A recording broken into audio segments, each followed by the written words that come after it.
சௌராஷ்டிரா ஸ்டைல்ல பன்னல்வாவா சார்? அதேதான். ஆமா, பண்ணிடலாம் சார். அப்புறம் அதோட சேர்த்து வெத்தலை பாயசம், உங்களோட பார்ட்டி ஸ்பெஷல் பாயசம். இது எனக்காக. சரிங்க சார், பண்ண சொல்லிடுறேன். பாரதி, காலையில 7:30-9 முகூர்த்தம். குக்கிங் ரூம்லயே இருந்து கல்யாணத்துக்கு வராம இருந்துடாதீங்க. கண்டிப்பா வந்துருங்க. அதெல்லாம் கண்டிப்பா வந்துருவாங்க. அவங்க தான் முன்னாடி நின்னு இந்த கல்யாணத்தை பண்ணி வைக்கணும்னு சொல்லியிருக்காங்கல்ல. பாரதி சொன்ன மாதிரி இந்த கல்யாணத்தை நல்லபடியா நடத்தி முடிச்சிருவாங்க. கல்யாணம் நல்லபடியா முடிஞ்சா ஆறுபட வீட்டுக்கும் நாம ஒரு தடவை போயிட்டு வந்துடணும். நிச்சயமா நடத்தி வைக்கிறேன் சார். எல்லாம் நல்லபடியா தான் நடந்துட்டு இருக்கு. காலையில கல்யாணமும் நல்லபடியா நடக்கும்.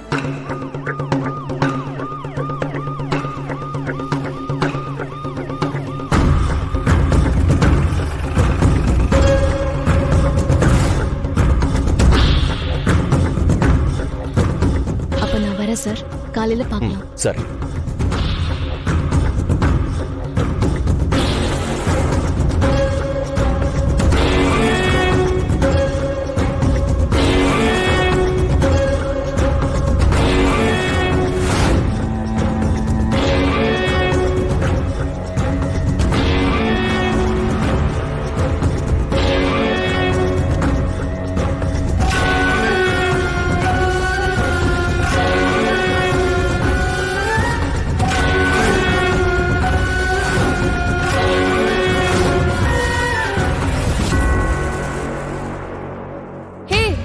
நிஷா, என்னடி இது?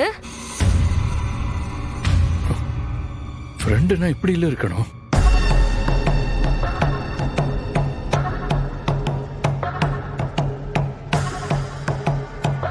உங்க 2 பேரையும் இப்படி பாக்குறதுக்கு ரொம்ப சந்தோஷமா இருக்கு. அதுக்காக இந்த நிலைமையிலயுமா நீ கிளம்பி வரணும் நிஷா?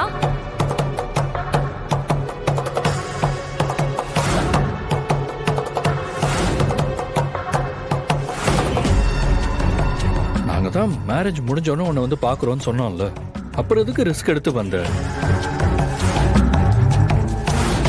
எங்க அக்காக்கு இப்படி ஒரு விஷயம் நடக்கணும்னு இங்க எல்லாரை விட அதிகமா ஆசைப்பட்டது நிஷாக்கா தான். அவங்களால எப்படி அங்க இருக்க முடியும்? அதான் கிளம்பி வந்துட்டாங்க.